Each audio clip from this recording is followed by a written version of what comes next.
Kios Pasar Lembah Abang di Kabupaten Cirebon, Jawa Barat yang terbakar. Kebakaran diduga akibat korsleting listrik usai tersambar petir.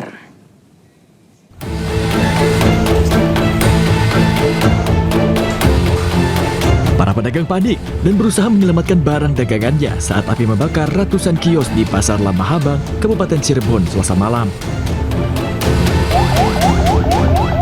Seorang pedagang pingsan yang khawatir istrinya masih berada di dalam area pasar dievakuasi petugas.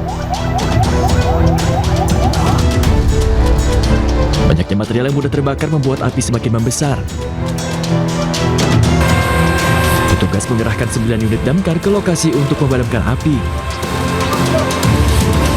Kebakaran diduga dipicu akibat sambaran petir mengenai jaringan listrik hingga menimbulkan percikan api. Tidak ada korban jiwa maupun luka dalam peristiwa ini, namun kerugian ditaksir mencapai miliaran rupiah. Polisi masih menyelidiki penyebab pasti kebakaran. Dari Cirebon, Jawa Barat, Toh Iskandar, A-News melaporkan.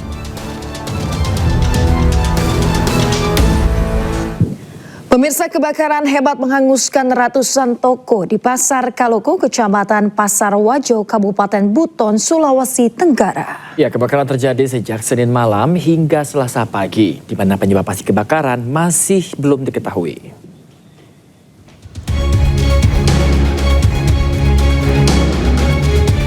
Puluhan pedagang di Kelurahan Takimpo, Kecamatan Pasar Wajo, Kabupaten Buton panik dan berlari menyelamatkan diri serta menyelamatkan barang dagangannya setelah si jago merah menghanguskan Pasar Kaloko. Api diduga berasal dari salah satu sudut pasar. Dalam waktu singkat, api kemudian merambat ke kios-kios lainnya. Material bangunan mudah terbakar karena sebagian terbuat dari kayu, membuat api cepat membesar dan sulit dikendalikan. Tidak adanya mobil pemadam kebakaran dari Kabupaten Buton di lokasi membuat api terus membesar dan semakin melahap ratusan kios dan toko milik pedagang. Para pedagang terlihat berusaha menyelamatkan barang dagangannya yang belum terjangkau oleh api. Sementara itu, sejumlah warga berupaya memadamkan api dengan menggunakan alat seadanya. 1 unit mobil water cannon milik Polres Buton sempat dikerahkan untuk membantu proses pemadaman. Namun besarnya api membuat upaya tersebut belum membuahkan hasil. Akhirnya 2 unit mobil pemadam kebakaran dari Kota Bau-Bau diturunkan ke lokasi kejadian.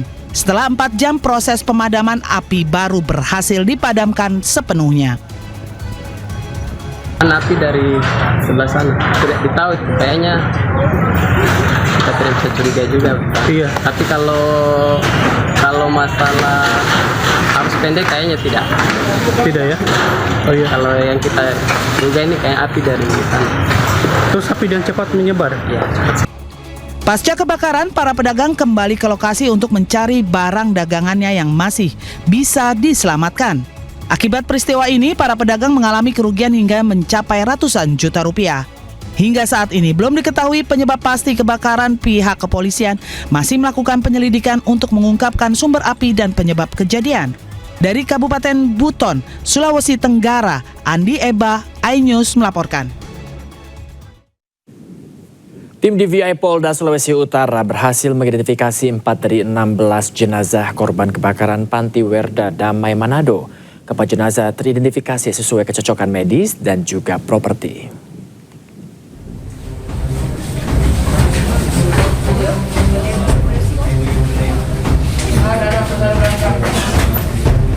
Hasil identifikasi tersebut disampaikan secara resmi oleh tim Bithumas Polda Sulawesi Utara bersama Bitdokes dalam konferensi pers yang digelar di Rumah Sakit Bayangkara Manado Selasa siang. Adapun 4 korban yang berhasil diidentifikasi oleh tim DVI Polda Sulawesi Utara adalah Heri Lombogia, 70 tahun, jenis kelamin laki-laki; Jansen Maringka, 65 tahun, jenis kelamin laki-laki; Oli Clara, 85 tahun, jenis kelamin perempuan, dan jenazah Mary Bermuli Dengah, 83 tahun, jenis kelamin perempuan. Proses identifikasi dilakukan secara profesional dengan mengacu pada standar operasional prosedur DVI Polri, di mana identifikasi dilakukan melalui medis dan properti. Sudah teridentifikasi ya sudah teridentifikasi sebanyak 4 korban, ya 4 korban dari 16 korban ini, ya dari pihak keluarga yang sudah melaporkan itu sebanyak 15. Sementara itu, 12 jenazah lainnya yang hingga saat ini belum dapat dikenali telah dilakukan pengambilan sampel DNA dan pengambilan DNA pembanding dari pihak keluarga, kemudian akan dikirim ke Pusdokes Polri untuk dilakukan identifikasi. Sebelumnya, Panti Werda Damai Ranomo di Manado, Sulawesi Utara terbakar Minggu malam. Sebanyak 16 penghuni panti ditemukan tewas. Sementara sebanyak 11 lansia korban selamat masih dirawat di Rumah Sakit Umum Daerah Manado. Dari Manado, Sulawesi Utara, Jeffrey Langi, iNews melaporkan. Pemirsa, tak terima diminta berpisah, seorang pria di kota Metro Lampung nekat membakar rumah dan juga mobil milik istri sirinya.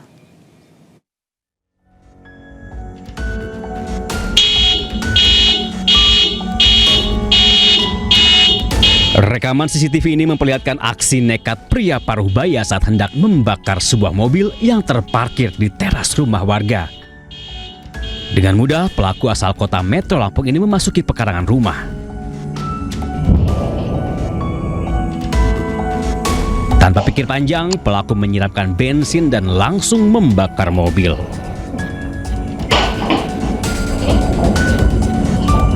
Seketika api berkobar membakar seluruh badan mobil, bahkan membakar sebagian rumah. Sontak tetangga panik dan langsung melapor ke kantor pemadam kebakaran. Setelah seorang perempuan pemilik rumah mengecek rekaman CCTV, ia kaget ternyata pelakunya adalah Endang Sanjaya yang tak lain suami sirinya sendiri. Sang istri langsung melaporkan tabiat suaminya ke Polres Metro. Tak lama sang suami berhasil diringkus.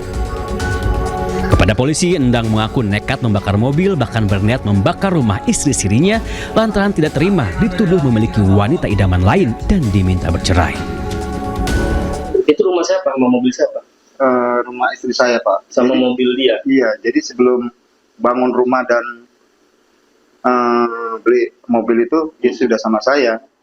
Jadi motifnya itu terkait dengan kekesalan si pihak tersangka, di mana pihak tersangka ini dituduh oleh si istri-istrinya, di mana selaku pelapor masih memiliki wanita idaman lain. Kini Endang terpaksa harus melewati masa tuanya di penjara dengan ancaman hukuman 12 tahun. Dari Kota Metro Lampung, Tinus Ristanto, iNews melaporkan.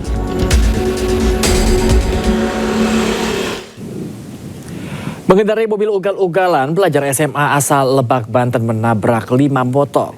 Akibat kejadian ini, pemirsa, 5 orang mengalami luka parah.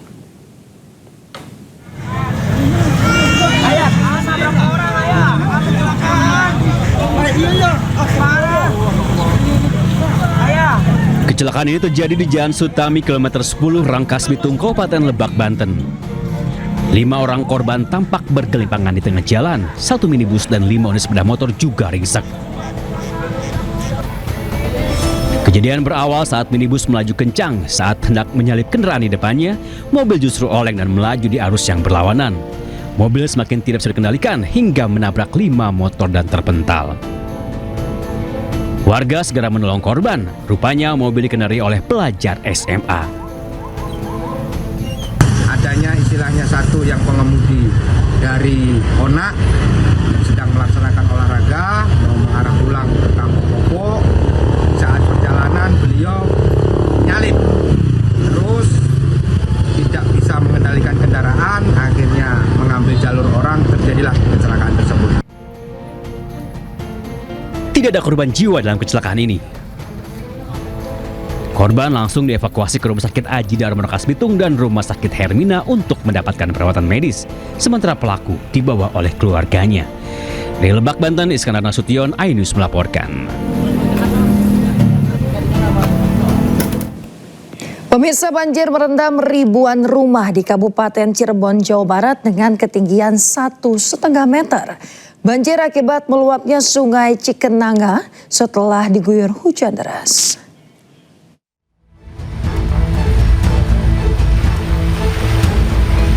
Ribuan rumah di 2 kecamatan di Kabupaten Cirebon, Jawa Barat terendam banjir. Ketinggian banjir di Desa Gamil, Kecamatan Pleret mencapai 1,5 meter. Warga memilih bertahan di rumahnya demi menjaga benda berharga miliknya. Banjir diduga akibat curah hujan tinggi mengguyur kawasan Hulu, Kuningan, dan Majalengka, membuat Sungai Cikenanga yang dangkal tak mampu menampung air.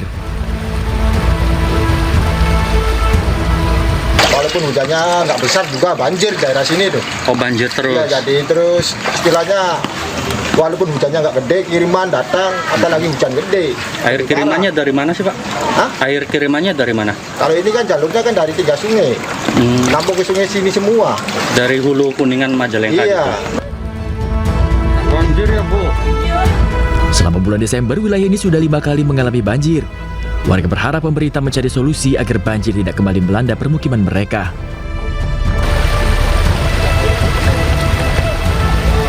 Dari Cirebon, Jawa Barat, Toy Iskandar, A News melaporkan.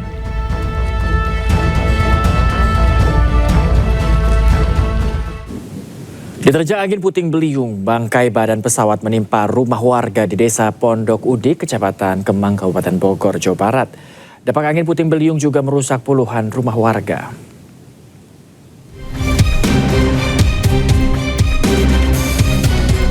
Peristiwa angin puting beliung menerjang Desa Pondok Udik, Kecamatan Kemang, Kabupaten Bogor, Jawa Barat dan mengakibatkan bangkai badan pesawat dari gudang penyimpanan pesawat bekas terhempas hingga menimpa rumah warga.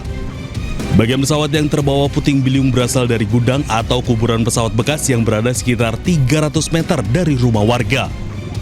Akibatnya puluhan rumah warga rusak terdampak puting beliung. Sementara pemerintah desa setempat dan petugas BPBD Kabupaten Bogor terus melakukan pendataan. Pesawat tersebut ini yang luar biasanya, angin mengangkat bagian daripada pesawat kurang lebih sekitar 300 meter. Bagian pesawat tersebut menimpa kepada rumah warga, 2 titik yang tertimpa dari bagian pesawat tersebut.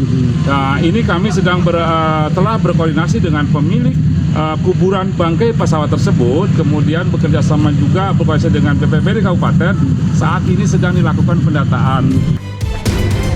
Tidak ada korban jiwa dalam peristiwa ini, namun bangkai pesawat yang menimpa sejumlah rumah warga belum dievakuasi. Sedangkan kerugian ditaksir mencapai ratusan juta rupiah. Dari Bogor, Jawa Barat, Wildan Hidayat, iNews melaporkan.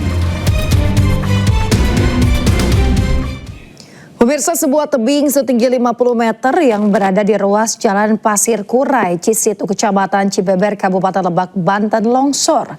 Kondisi ini membuat akses jalan utama warga di wilayah selatan Lebak terhambat. Astagfirullahaladzim, ya Allah. Ya Allah, ya Allah. Ya Allah. Ya Allah. Astagfirullahaladzim. Astagfirullahaladzim. Astagfirullahaladzim. Astagfirullahaladzim. Astagfirullahaladzim. Ya Allah. Seperti inilah video amatir detik-detik saat terjadi longsor di ruas Jalan Raya Pasir Kurai, Cisitu, Kecamatan Lebak, Banten. Terlihat material longsor berupa tanah, batu, dan pohon menutupi seluruh bagian badan jalan. Warga yang mengabadikan momen tersebut nyaris tertimbun longsoran tanah karena longsor tiba-tiba meluas. Warga akhirnya berusaha kabur melarikan diri dari longsoran. Akibat longsor, akses jalan utama warga di wilayah selatan tersebut tidak bisa dilewati kendaraan. Longsor dipicu oleh hujan deras yang terjadi di wilayah tersebut dalam beberapa pekan terakhir. Selain kondisi tanah yang labil serta adanya aktivitas penggalian pasir di sekitar tebing sehingga mempercepat terjadinya longsor. Penyebabnya itu yang pertama memang itu labil ya, tanahnya labil. Kemudian memang itu ada aktivitas penggalian pasir ya oleh masyarakat sih, manual gitu. BPBD Lebak mengingatkan masyarakat agar meningkatkan kewaspadaan karena Lebak masih berada dalam ancaman bencana hidrometeorologi akibat cuaca ekstrim. Dari Lebak, Banten, Iskandar Nasution, iNews melaporkan.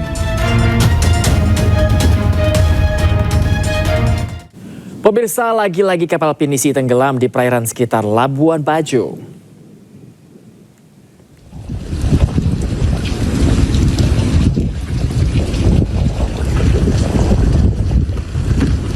Kali ini kapal pinisi Dewi Anjani tenggelam di perairan Dermaga Pink, tidak jauh dari Pelabuhan Marina Waterfront Labuan Bajo. Kantor Kesyah Bandaraan dan Otoritas Pelabuhan Kelas 3 Labuan Bajo menyatakan kapal sedang dalam kondisi berlabuh atau parkir saat insiden terjadi. Namun dari hasil penyelidikan sementara awak kapal tertidur dan tidak sempat memompa air keluar kapal. Tidak ada korban jiwa dalam peristiwa ini, namun semua awak kapal berhasil menyelamatkan diri.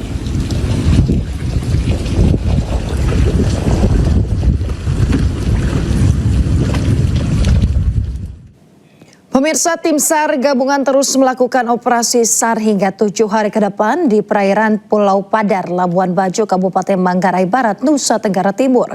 Operasi SAR ini untuk mencari 3 WNA Spanyol korban kecelakaan kapal.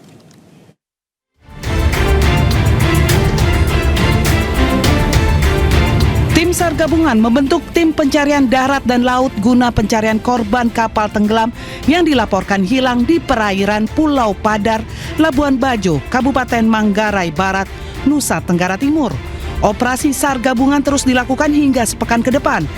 Diyakini bahwa kendala utama dari pencarian korban adalah faktor cuaca yang tidak menentu. Kondisi titik tenggelamnya kapal yang ditemukan awal ternyata berubah sehingga kapal belum bisa ditemukan.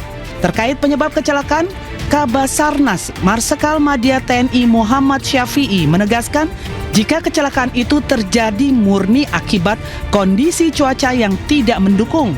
Tim SAR gabungan terus melakukan operasi SAR di sekitar lokasi kejadian selama 7 hari untuk kemudian dievaluasi hingga diputuskan tindak lanjutnya seperti yang akan dilakukan ke depan.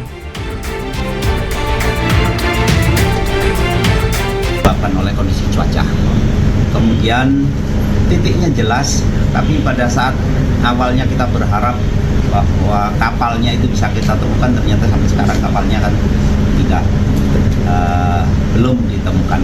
Karena itu kita melaksanakan operasi SAR laut, baik itu melalui pencarian di permukaan dan juga kita juga menyiapkan potensi-potensi yang berkemampuan untuk bawah air.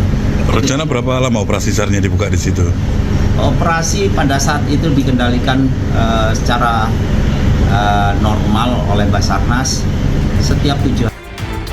Tim pencarian laut melakukan penyisiran dan penyelaman di lokasi kejadian hingga daerah di sekitarnya. Sementara itu pencarian darat melakukan pencarian dan penyisiran di wilayah laut Pulau Padar.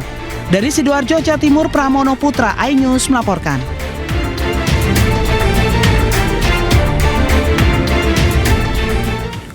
Akibat cuaca buruk, 5 atlet terjun payung mengalami kecelakaan mematikan. Satu penerjun tewas, sementara satu penerjun lainnya masih dalam pencarian. Telah jatuh penerjun payung di laut. Innalillahi wa inna ilaihi. Nelayan asal Pangandaran, Jawa Barat ini menemukan jenazah penerjun payung di perairan Bojong Salawe, Kecamatan Parigi, Pangandaran. Parasut milik korban tampak masih mengapung di lautan. Pada saat kejadian, pesawat latih jenis Cessna 185 milik Fly School Ganesha tengah lepas landas dari Bandara Nusa Wiru dengan membawa 5 atlet terjun payung. Naas saat para atlet tengah berada di ketinggian, cuaca seketika berubah. Angin kencang menyebabkan para atlet kehilangan kendali. 3 atlet berhasil melakukan pendaratan darurat dalam kondisi selamat, sedangkan 2 atlet lainnya terjun ke laut. 1 atlet ditemukan meninggal dunia, sementara 1 lagi masih dalam proses pencarian.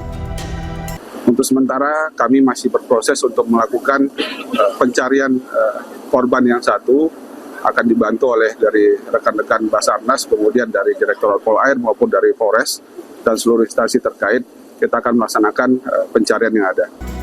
Proses pencarian masih terus dilakukan. Tim gabungan menyisir jalur laut dan udara di sekitar lokasi kejadian. Dari Pangandaran, Jawa Barat, Irfan Ramdiansyah, iNews melaporkan. Pemirsa, Polda Jawa Timur pecat Bribka AS dari Polri setelah menjadi tersangka pembunuhan mahasiswi Universitas Muhammadiyah Malang. Sementara untuk saksi pidana, tersangka dijerat pasal pembunuhan berencana.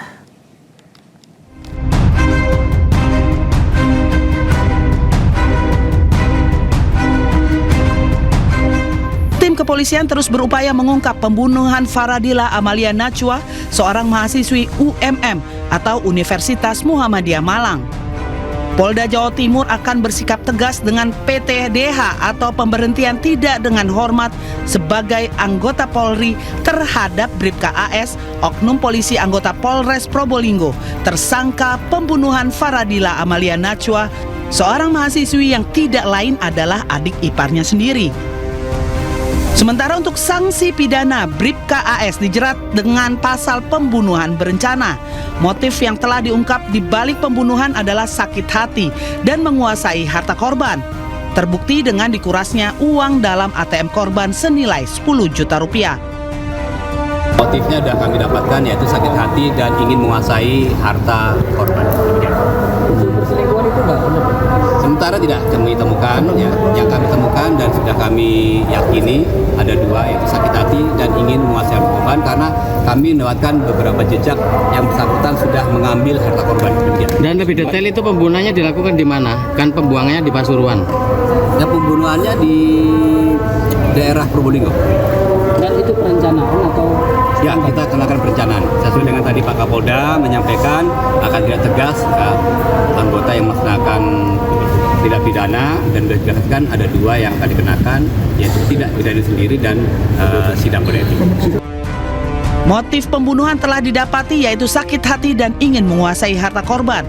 Sementara Bribka AS sudah ditetapkan sebagai tersangka utama.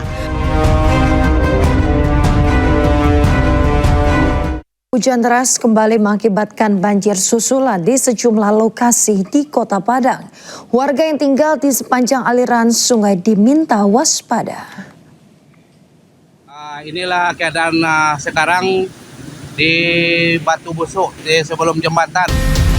Usai diguyur hujan deras, banjir susulan kembali menerjang kawasan Batu Basua, Kecamatan Pau, Kota Padang, Sumatera Barat, Selasa sore. Derasnya arus banjir membuat tanggul yang dibuat petugas sebelumnya hancur. Warga yang tinggal di sepanjang aliran sungai Batang Kuranji dan Lubuk Minturun dihimbau untuk waspada dan menjauhi pinggiran sungai. Selain di Batu Basua, Kecamatan Pauk, banjir susulan juga menerjang kawasan Lumbuk Minturun, Kecamatan Koto Tengah, Go Kecamatan Kuranji, dan Gurun Lawe, Kecamatan Nanggalo. Dari Padang, Sumatera Barat, Budi Sunandar, A-News melaporkan. Dan aktivitas warga sudah mulai.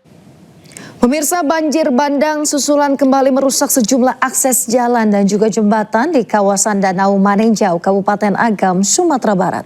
Kondisi itu membuat aktivitas warga terganggu dan penyaluran bantuan ke lokasi bencana terhambat. Kondisi jalan di Kelok Limau kini tidak bisa dilewati. Ayo kadang. Banjir bandang susulan memutus sejumlah ruas jalan dan jembatan di sekitar Danau Maninjau, Kabupaten Agam, Sumatera Barat. Akibatnya akses transportasi warga terganggu dan distribusi bantuan ke daerah terdampak menjadi terhambat.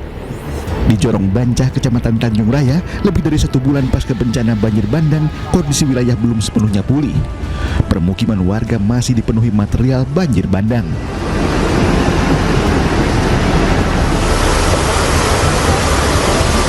Hujan deras yang terus mengguyur kawasan ini membuat material banjir kembali menerjang permukiman. Untuk mempercepat pemulihan infrastruktur, alat berat diterjunkan guna normalisasi aliran sungai. Sementara prajurit TNI Angkatan Darat bersama tim merakit jembatan Armco sebagai akses darurat. Jembatan ini memiliki panjang sekitar 30 meter, lebar 5 meter, dan kedalaman bentang mencapai 6 meter. Dari sini ke sana kira-kira 30 meter untuk tahap pertama. Nah, bentar lagi akan masuk trado kita membawa alat untuk mengeruk ini. Sementara anggota dari Koramil 05 Maninjau sama Yon TP sama orang-orang dari Jipur Padang sedang melaksanakan perakitan untuk jembatan Aramco. Ada berapa titik, Bang? 1 titik ini baru di Bancah, Nagari Maninjau. 3 di Sungai Rangeh, di Bayur. Warga berharap jembatan darurat ini segera dapat difungsikan agar akses masyarakat kembali normal serta penyaluran bantuan dan perbaikan infrastruktur pasca bencana dapat berjalan lancar. Dari Agam, Sumatera Barat, Wahyu Sikumbang, iNews melaporkan.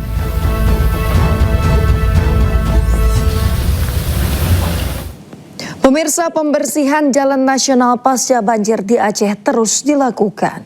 Meski kondisi jalan belum sepenuhnya pulih, aktivitas warga berangsur kembali normal.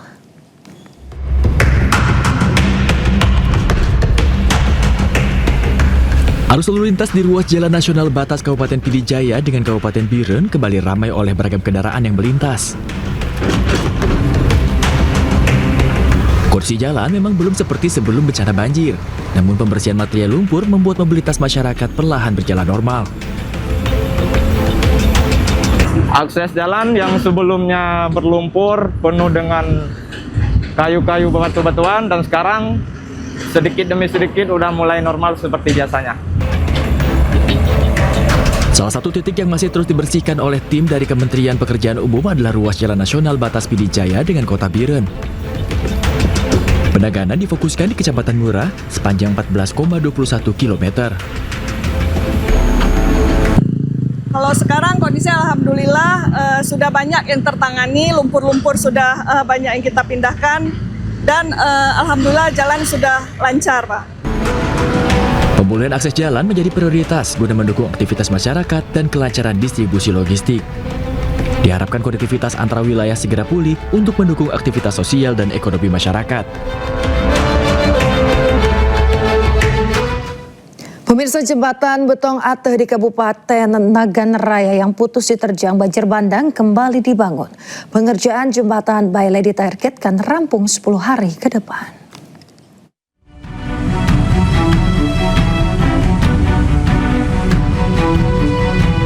Pembangunan jembatan Bailey yang menghubungkan jalur lintas utama Betong Ateh Banggalang Nagan Raya Aceh menuju Kabupaten Aceh Tengah terus dikebut.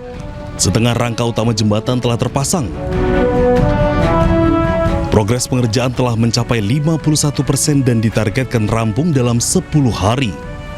Sebanyak 30 prajurit TNI bersama instansi terkait masih melakukan penguatan konstruksi untuk mempercepat penyelesaian jembatan.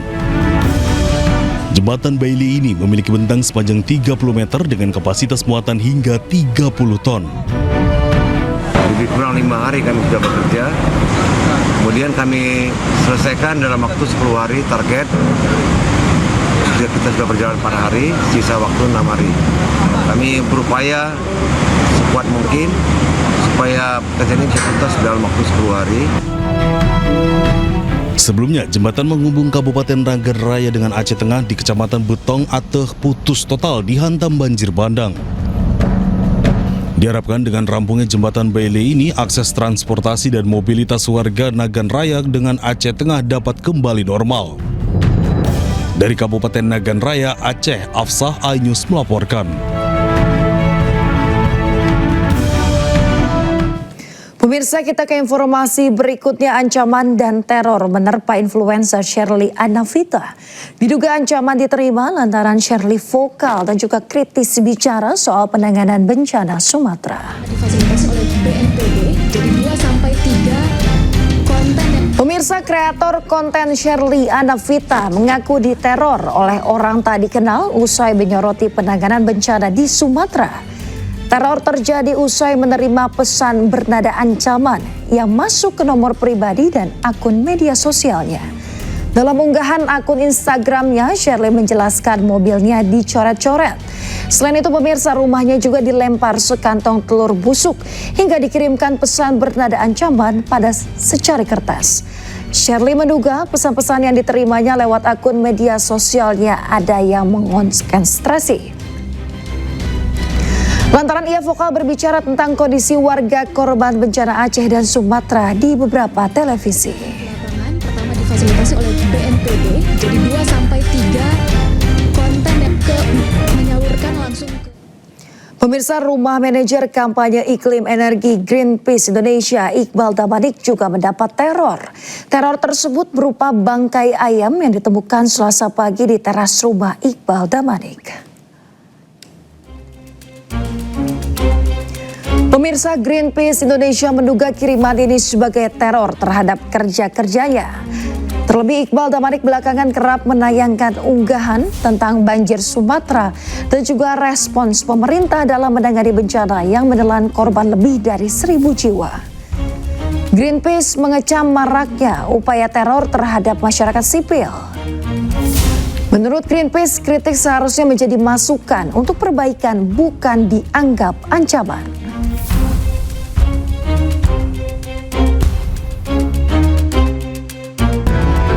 Presiden Prabowo Subianto dan Wakil Presiden Gibran Raka Buming Raka sudah memimpin 1 tahun penuh di sepanjang tahun 2025. Pasangan Presiden dan Wapres ini dianggap mewakili suara rakyat dengan program unggulannya yang membawa mereka menang di ajang kontestasi, yaitu MBG.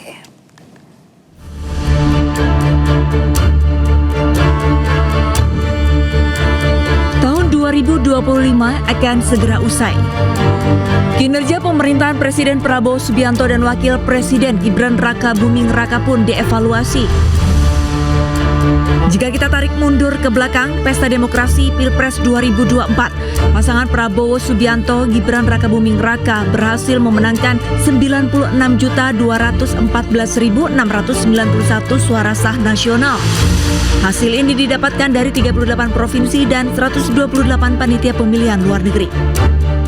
Dari pengalaman kampanye Prabowo Subianto pada pemilu 2004, 2009, 2014, dan 2019, Prabowo akhirnya meminang Gibran sebagai wakilnya saat pertandingan kontestasi pemilu 2024. Dalam kesempatan ini, Prabowo juga tidak menampik adanya faktor Jokowi efek dalam kesuksesan kampanyenya. Di sisi lain, Gibran juga dipercaya mewakili suara anak muda, di mana para pemilihnya lebih dari 50% suara.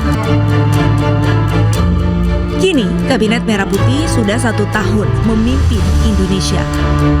Banyak berbagai program kerakyatan dari Prabowo Gibran yang meluas dan diterima masyarakat. Salah satu program unggulan yang menjadikan Prabowo Gibran menang adalah program Makan Bergizi Gratis atau MBG. Selain MBG, di bawah kepemimpinan Prabowo Gibran juga berupaya memperbaiki infrastruktur, khususnya di wilayah terdepan, terluar, dan tertinggal atau 3T. Namun, apakah program yang dijalankan telah berdampak besar dan bukan statistik semata? Apakah Kabinet Merah Putih yang menggemuk dari kabinet sebelumnya telah memanfaatkan pajak rakyat dengan baik? Mari kita kawal program janji-janji manis Prabowo Gibran agar dapat dievaluasi total.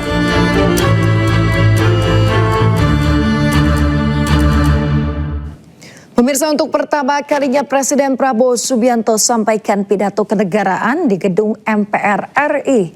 Dalam pidatonya, Prabowo berjanji menertibkan perkebunan sawit dan juga tambang ilegal.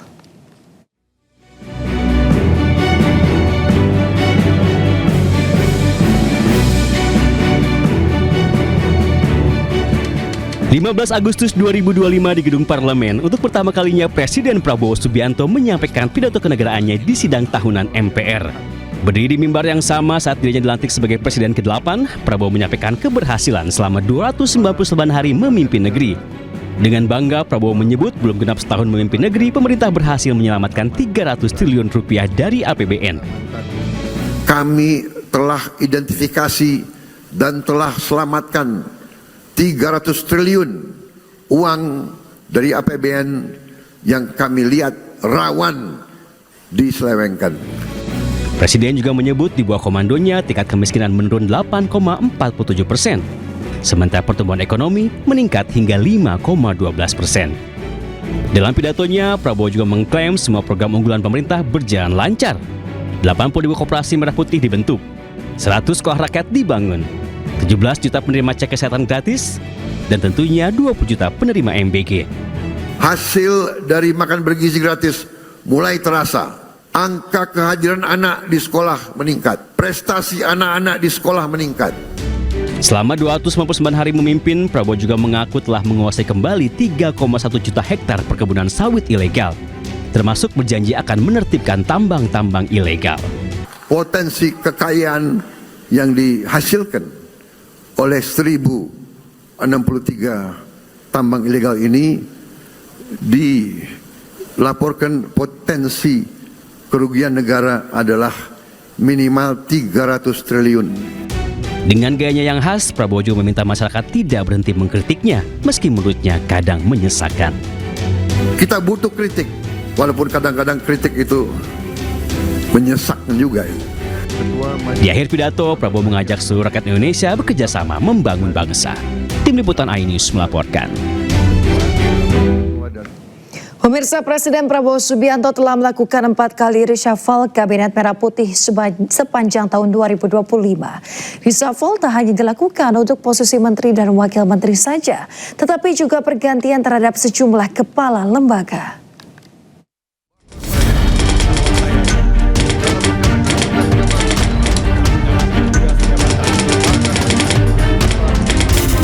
Sepanjang tahun 2025, Presiden Prabowo Subianto tercatat melakukan 4 kali reshuffle atau perombakan terhadap Kabinet Merah Putih. Presiden Prabowo Subianto melakukan perombakan pertama Kabinet Merah Putih pada 19 Februari 2025. Mendikbudristek Satrio Sumantri Brojonegoro dicopot dan diganti oleh Brian Yuliarto. Selain melantik Brian, Prabowo juga melantik sejumlah pimpinan badan, yaitu Kepala BPKP, BPS, dan BSSN. Selanjutnya, Presiden Prabowo melakukan reshuffle besar di 5 kementerian strategis pada 8 September 2025.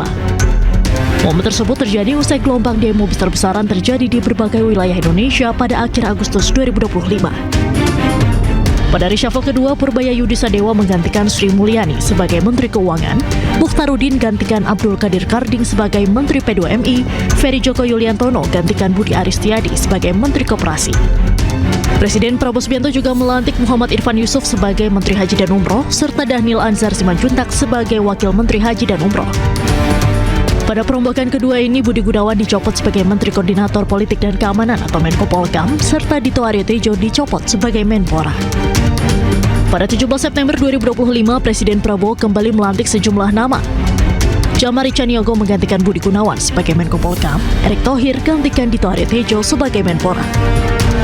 Di jajaran Wakil Menteri, Afrian Syahnur dilantik sebagai Wamenaker, gantikan Immanuel Ebenezer, kemudian Farida Farihah sebagai Wakil Menteri Koperasi. Terakhir pada 8 Oktober 2025, Presiden Prabowo kembali melantik sejumlah pejabat di Kabinet Merah Putih. Antara lain Ahmad Wiyagus sebagai Wamendagri dan Benyamin Paulus Octavianus sebagai Wamenkes. Prabowo juga melantik Duta Besar Negara Sahabat, asisten khusus hingga Kepala Badan Pengaturan BUMN. Peringatan Hari Ulang Tahun Kemerdekaan Republik Indonesia tahun ini menjadi momen bersejarah. Untuk pertama kalinya sejak dilantik, Presiden Prabowo memimpin langsung upacara pengibaran bendera merah putih di Istana Negara. Sang merah putih, siap. Laksanakan. Mengenakan pakaian adat Demang Betawi, Presiden Prabowo Subianto untuk pertama kalinya memimpin upacara pengibaran bendera merah putih pada peringatan HUT ke-80 Republik Indonesia di Istana Merdeka Jakarta. Ini menjadi momen perdana bagi Prabowo Subianto memimpin upacara kemerdekaan sejak dilantik sebagai presiden. Dengan hikmat, seluruh tamu undangan mengikuti upacara pengibaran bendera merah putih diiringi lagu Indonesia Raya.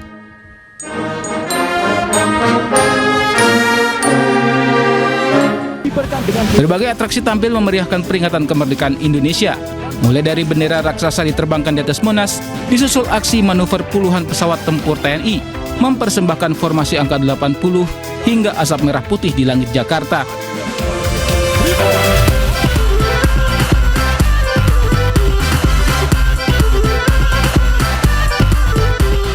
Suasana kian semarak saat tarian pacu jalur ditampilkan.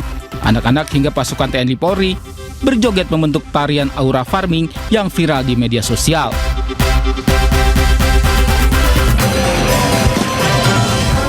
Lagu Tabula Bale dilantunkan, istana semakin bergoyang.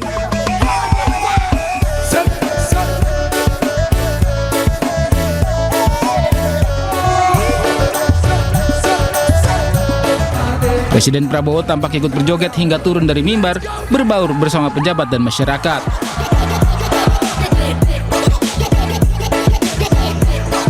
Tahun ini berbeda, kemerdekaan Indonesia dirayakan lebih dekat dengan rakyat. 8 dekade kemerdekaan menegaskan langkah bangsa Indonesia. Dengan persatuan sebagai kekuatan, Indonesia terus bergerak maju menuju masa depan yang berdaulat dan sejahtera. Tim Liputan iNews melaporkan. Pemirsa, hingga di penghujung 2025, salah satu isu yang terus mencuat dan masih ramai dibicarakan masyarakat adalah isu dugaan ijazah palsu Jokowi. Menuai sorotan cukup tajam, perkembangan kasus juga diperkirakan akan terus berlanjut di 2026.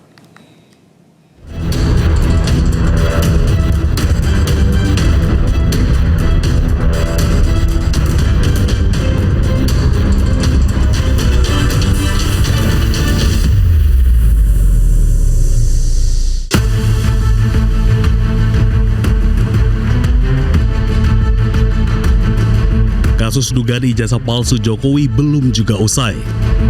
Kasus ini bermula pada Maret 2025 saat mantan dosen Universitas Mataram Rismon Hasyolan Sianipar mempertanyakan keaslian skripsi dan ijazah Jokowi.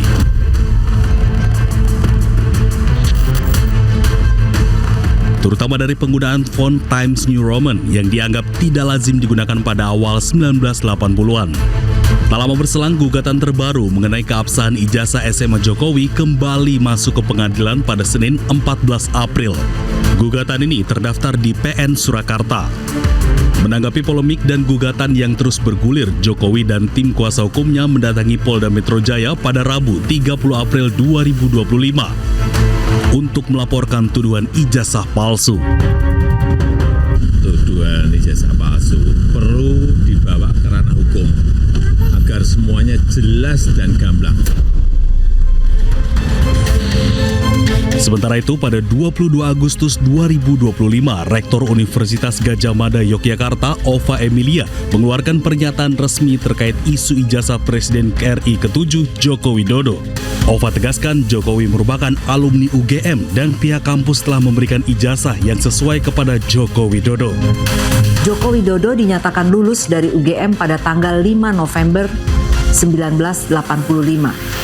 Dan UGM telah memberikan ijazah yang sesuai dengan ketentuan kepada yang bersangkutan saat diwisuda tanggal 19 November 1985. Setelah sejumlah pemeriksaan dan gelar perkara pada 7 November 2025, Polda Metro Jaya akhirnya menetapkan 8 orang tersangka. Salah satunya Roy Suryo, mantan Menpora itu dituding telah mengedit menyebarkan ijazah palsu Jokowi. Menurut Roy, yang ia lakukan justru melakukan penelitian ilmiah, bukan manipulasi data. Selain Roy Suryo, ada 7 orang lainnya yang telah ditetapkan sebagai tersangka dalam kasus tudingan ijazah palsu. Salah satunya Rismon Sianipar dan juga Dr. Tifauziah Tiasuma.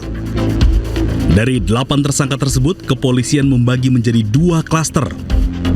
5 orang berada di klaster pertama, sementara 3 orang berada di klaster 2. Roy Suryo sendiri berada di klaster 2. Sementara itu, sebagai bentuk perlawanan terhadap penetapan sebagai tersangka, pada 11 November 2025, Roy Suryo menggelar deklarasi Gedung Juang, Jakarta Pusat. Tak mau berlama-lama, pada 13 November 2025, penyidik Polda Metro Jaya memeriksa perdana para tersangka klaster 2, yaitu Roy Suryo, Rismon Sianipar, dan Dr. Tifauziah Tiasuma. Senin 15 Desember 2025, Polda Metro Jaya melakukan gelar perkara khusus ijazah Jokowi. Dalam gelar perkara tersebut, polisi telah menunjukkan ijazah yang diklaim asli milik Presiden ke-7 RI Joko Widodo. Namun demikian, Roy Suryo tetap pada pendiriannya dan menyatakan 99,9% ijazah Jokowi palsu. Hasil dari kami tentang 99,9% palsu itu tidak berubah, tidak bergeser satu milimeter. Ya, bahkan sampai the last minute, kami akhirnya sama seperti klaster 1 tadi, dipertunjukkan sebuah barang yang diklaim itu adalah ijazah asli, katanya ijazah analog dari seorang yang namanya Joko Widodo.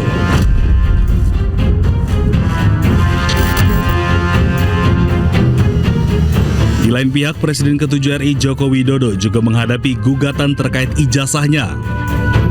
2 alumni Universitas Gadjah Mada Yogyakarta, yakni Top Taufan Hakim dan Bangun Sutoto, melayangkan gugatan citizen lawsuit atau gugatan warga negara terhadap penyelenggara negara. Dalam gugatan citizen lawsuit ini, Jokowi ditempatkan sebagai tergugat 1. Isu ijazah Jokowi tampaknya belum akan reda dalam waktu dekat. Seiring dinamika politik dan opini di ruang publik, isu ini akan terus menjadi perdebatan.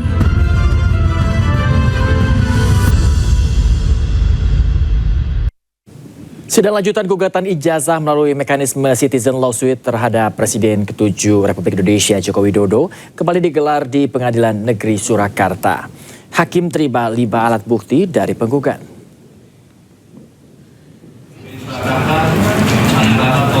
Dalam sidang majelis hakim menerima 5 alat bukti dari penggugat. Sidang beragenda pembuktian penggugat dipimpin Ketua Majelis Hakim Ahmad Satibi dengan anggota Aris Gunawan dan Lulik Kumoro, pemirsa. Dalam persidangan, Ahmad Satibi melakukan analisis dan pencocokan terhadap 33 alat bukti yang diajukan penggugat. Dari hasil pemeriksaan, tidak seluruh bukti dinyatakan lengkap dan sah. Ia juga menegaskan daftar alat bukti perlu diperbaiki, terutama terkait bukti ijazah yang dinilai masih terdapat perbedaan. Majelis hakim kemudian menunda sidang dan menjadwalkan persidangan lanjutan pada Selasa pekan depan dengan agenda pembuktian dari para penggugat. Nah, saat ini tibalah saatnya penggugat menyampaikan bukti-bukti berupa surat. Nah, surat-surat sebagaimana dimaksud terdiri atas 33 jenis. Nah, setelah kami lakukan penelitian secara seksama ketika diberi kesempatan oleh majelis hakim, tidak semuanya valid. Beberapa alat bukti kami itu dinilai tidak valid karena itu asli. Misalkan buku alumni, kami takut kalau dikirim paket dari Bogor ke sini ternyata hilang. Kan tidak mungkin diproduksi lagi karena itu cetakan tahun 88. Kemudian yang kedua juga ijazah Insinyur Bambang yang lulus tahun 85. Kan tidak mungkin kalau ijazah yang asli tiba-tiba dihadirkan di sini ternyata hilang. Nah, Pak Jokowi aja yang menunjukkan kepada teman-teman media aja nggak boleh pegang, nggak boleh ngotret kok. Nah, ini jasa asli. Tapi kami menilai ada nilai-nilai wise, nilai-nilai bijak, nilai objektif dari majelis hakim apa nanti bisa disusulkan ya. Jadi tidak ada yang salah dengan hutan kembali terjadi di Chili. Berbagai unit pemadam kebakaran diterjunkan untuk memadamkan api yang menghanguskan 470 hektar lahan.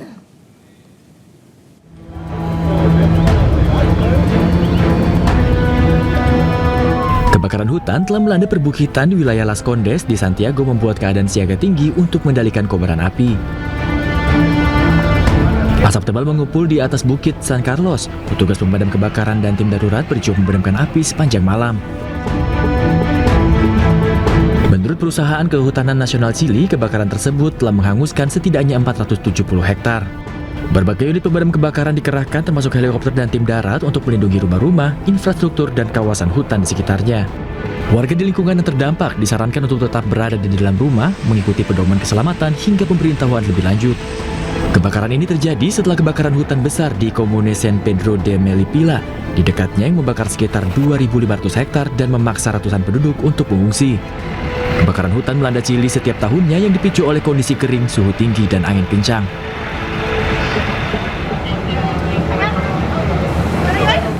Pemirsa, ribuan orang protes menuntut keadilan atas tewasnya aktivis dan pemimpin pemuda Hadi usai ditembak pada Desember tahun lalu. Lambatnya proses hukum atas kematian Hadi pun memicu gelombang protes baru di Bangladesh.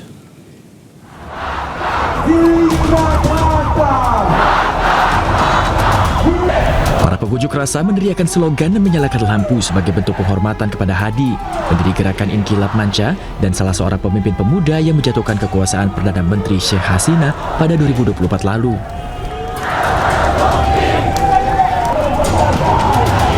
Sebagai bentuk dukungan, massa memblokade persimpangan Sabah sambil mengibarkan bendera Bangladesh dan membawa tanda-tanda bertuliskan tuntutan keadilan terhadap peristiwa yang menimpa Hadi. Hadi diketahui meninggal di rumah sakit akibat luka tembak yang diderita dalam serangan pada 12 Desember di mana hingga kini pelakunya belum tertangkap. Kematiannya terjadi hanya beberapa hari setelah pihak berwenang Bangladesh mengumumkan tanggal pemilihan umum pertama negara itu sejak pemberontakan tahun 2024.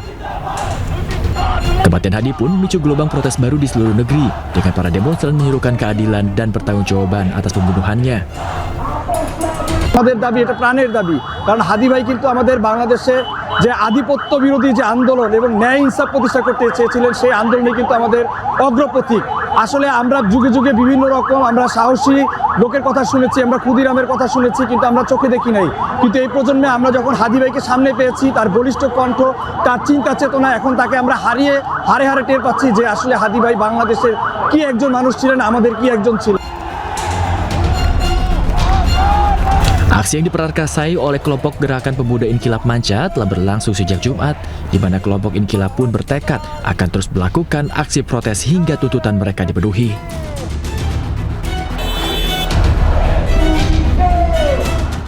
Pemirsa, Cina mengakhiri latihan militer besar-besaran selama 2 hari di Kepulauan Taiwan dengan sejumlah tembakan artileri besar-besaran terhadap target maritim.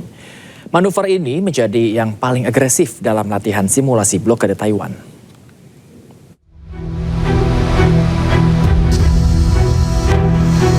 Rekaman yang dirilis Tentara Pembebasan Rakyat atau PLA memperlihatkan operasi tembak jarak jauh di perairan utara Taiwan.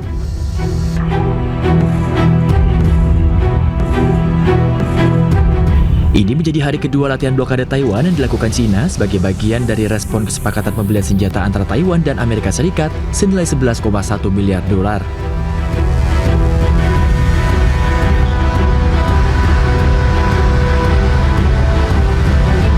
Simulasi serangan presisi dan manuver anti kapal selam tidak hanya dilakukan di perairan utara, namun juga dilakukan di 5 zona maritim dan ruang udara yang mengelilingi Pulau Taiwan, bersamaan dengan patroli udara dan laut di sekitar wilayah tersebut.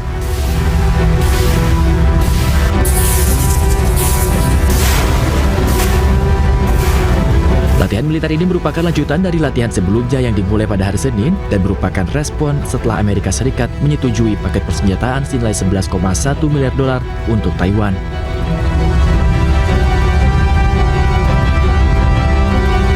Sementara itu, Taiwan mengutuk latihan tersebut dan menyebut latihan sebagai bentuk provokasi. Anggota geng motor dari 2 kelompok tawuran di jalan raya pakai busur anak panah dan petasan. Polisi menangkap 3 pelaku yang masih di bawah umur beserta barang bukti.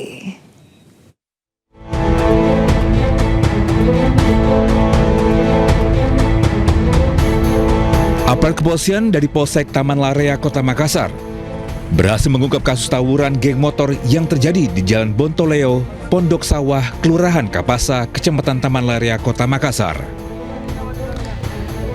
Polisi berhasil mengamankan 3 tersangka pelaku yang merupakan pelajar. Barang bukti yang disita dari para pelaku antara lain 2 buah ketapel, 2 buah anak panah busur, dan 1 buah alat kikir, 5 unit sepeda motor.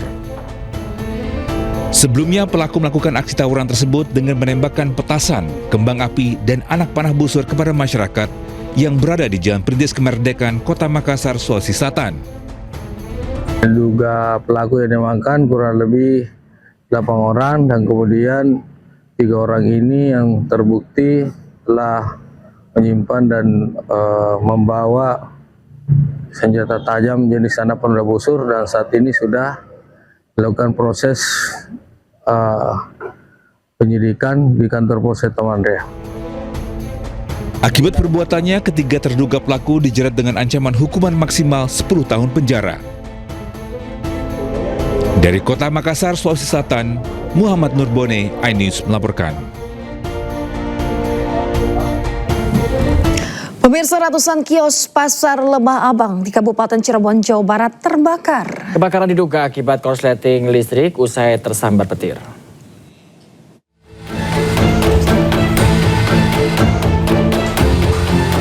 Para pedagang panik dan berusaha menyelamatkan barang dagangannya saat api membakar ratusan kios di Pasar Lembah Abang, Kabupaten Cirebon, Selasa malam. Seorang pedagang pingsan yang khawatir istrinya masih berada di dalam area pasar dievakuasi petugas. Banyaknya material yang mudah terbakar membuat api semakin membesar. Tutup Petugas mengerahkan 9 unit damkar ke lokasi untuk memadamkan api. Kebakaran diduga dipicu akibat sambaran petir mengenai jaringan listrik hingga menimbulkan percikan api. Tidak ada korban jiwa maupun luka dalam peristiwa ini, namun kerugian ditaksir mencapai miliaran rupiah. Polisi masih menyelidiki penyebab pasti kebakaran. Dari Cirebon, Jawa Barat, Toh Iskandar, A-News melaporkan.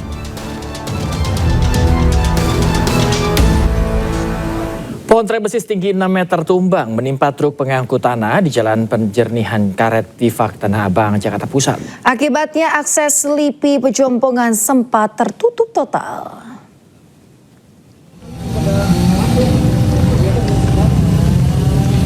Pemirsa, hujan deras sejak Selasa malam menyebabkan pohon tray besi tumbang pada Rabu dini hari. Pohon setinggi 6 meter tersebut menimpa truk pengangkut tanah, rambu petunjuk arah serta kabel listrik. Truk bernomor polisi B9204NN tanpa kresek pada bagian depan. 2 orang di dalam truk menderita luka-luka dan dibawa ke rumah sakit terdekat. Menurut petugas Pertamanan Okta, pohon tumbang akibat kondisi tanah lembab setelah diguyur hujan deras. Akses dari arah Selipi menuju Pejompongan pun sempat tidak dapat dilalui kendaraan roda 4.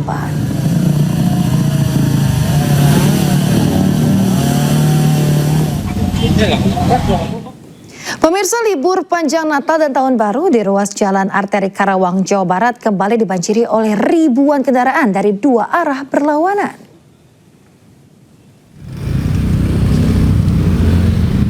Kepadatan kendaraan terjadi dari arah ibu kota Jakarta ke arah timur maupun dari arah timur ke arah ibu kota Jakarta.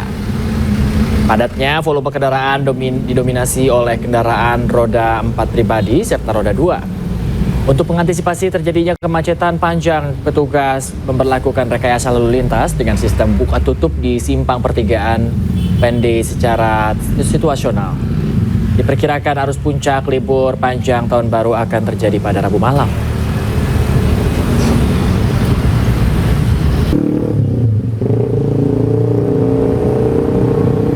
Pada musim libur Natal dan Tahun Baru, posko Nataru disiagakan di sejumlah ruas tol guna menjaga kenyamanan dan keselamatan pengguna jalan. Ya, tidak hanya layanan kendaraan, pemirsa, berbagai fasilitas istirahat turut disediakan untuk mendukung perjalanan jarak jauh.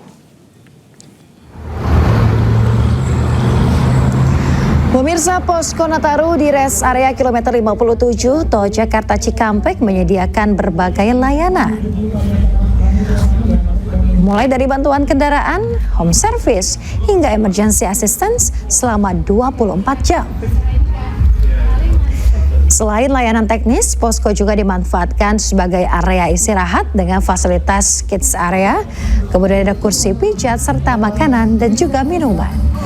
Posko juga menyiapkan area parkir khusus kendaraan listrik dan hybrid sebagai dukungan transportasi ramah lingkungan. Layanan serupa turut dihadirkan di kilometer 68 Tol Tangerang Merak dan juga kawasan Gilimanuk, Bali. Posko mudik ini sebenarnya ada 3 titik, 2 di Jawa, 1 di Bali. Dan di Jawa kita lihat di sini ada di Cikampek ya, kota 57, satu lagi ada di Banten.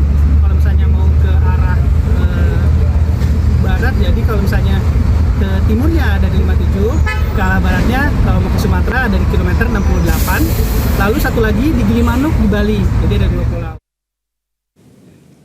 Pemirsa, menjelang malam pergantian Tahun Baru 2026, persiapan panggung hiburan di kawasan Bundaran Hotel Indonesia, Jakarta Pusat hampir selesai. Tidak hanya di kawasan Bundaran HI, pemirsa, pemerintah juga menyiapkan 8 panggung hiburan di sepanjang koridor Sudirman hingga Tamrin.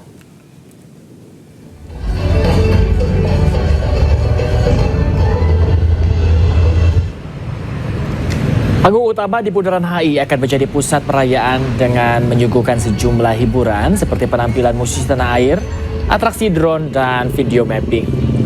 Tak hanya itu, sebanyak 8 panggung hiburan juga disediakan di sepanjang koridor Sudirman hingga Tamrin. Setiap panggung akan menyuguhkan hiburan musik, seni, dan pertunjukan budaya yang dapat dinikmati masyarakat secara gratis. Nantinya kawasan ini akan disterilkan dari kendaraan melalui pemberlakuan Car Free Night.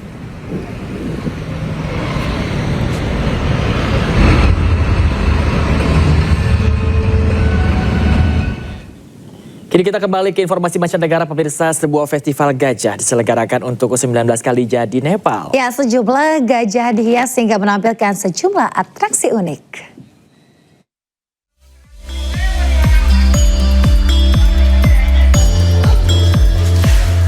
Festival Gajah dan Pariwisata Chitwan kembali digelar di kota Sauraha, Nepal untuk 19 kalinya. Festival ini menarik banyak pengunjung ke acara tahunan yang merayakan kegiatan bertema gajah dan budaya lokal sebagai bagian dari upaya untuk meningkatkan perekonomian regional. Prosesi warna-warni gajah yang dihias berpawai di jalanan bersama para penampil dengan pakaian tradisional. Tak ketinggalan, atraksi seperti sepak bola gajah dan kontes kecantikan gajah juga turut meramaikan festival. Festival ini dirancang untuk menarik pengunjung domestik dan internasional ke Sauraha yang berfungsi sebagai pintu gerbang menuju Taman Nasional Chitwan, salah satu destinasi wisata alam paling populer di Nepal.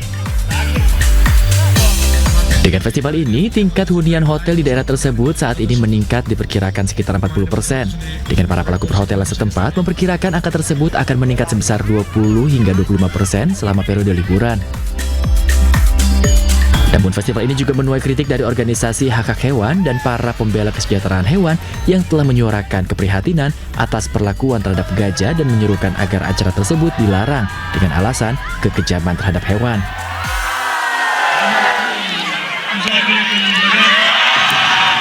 Pemirsa, ratusan orang berkumpul di jalan dengan membawa kembang api di Salvador. Ya, ini merupakan bagian dari tradisi berjuluk Torito Pinto yang digelar setiap tahunnya.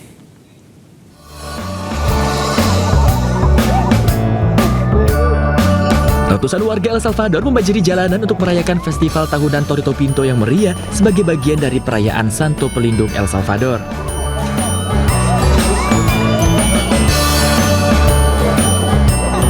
Para peserta dengan patung banteng yang terbuat dari kayu dan bersenjata bubuk mesiu serta kembang api mengejar orang-orang yang membuat tradisi semakin meriah.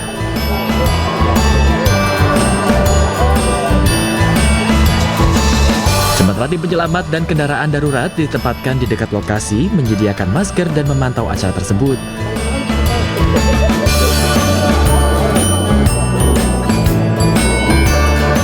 Perayaan ini memadukan iman dan tradisi dimulai dengan ekaristi pagi yang hikmat sebelum pertunjukan jalanan yang berapi-api berlangsung.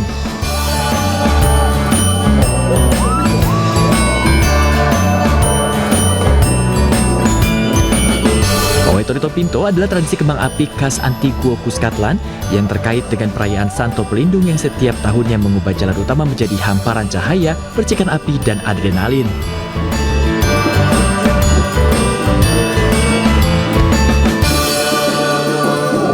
Keceriaan Natal juga terasa di sebuah wilayah otonom di Rusia, di mana sosok Father Frost hadir dengan kejutan dan berbagai hadiah.